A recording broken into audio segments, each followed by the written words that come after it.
মাত্র 395 টাকায় কিভাবে জর্জরির জন্য ট্যুর শেষ করে আসলাম বিস্তারিত দেখাবো আজকে এই ভিডিওতে। মহিফাল থেকে আমাদের ট্যুর শুরু হবে। এখানে যে সব বাসগুলো আছে এগুলো চট্টগ্রামের বাস, 80 টাকা কথা বলে আমি এই বাসে উঠে যাব। এই বাসে ওঠার পরে পন্তিশিলা বাজারে এসে নেমে যাব সকাল সকাল। পন্তিশিলা বাজারে আসার পর একটু ভিতরে গেলে কিছু হোটেল মিলবে।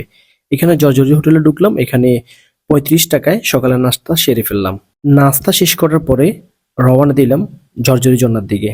প্রায় 1.5 ঘন্টা হাঁটার পরে মিলবে জর্জরি জন্না। জর্জরি জন্নায় লং টাইম থাকার পরে আমরা চলে গেলাম আবার দুপুরবেলা সেই পন্তিশিলা বাজারে। পন্তিশিলা বাজারে দুপুরবেলায় 200 টাকার খাবার খেয়ে আমরা আবার চলে গেলাম 80 টাকায় মহিফাল।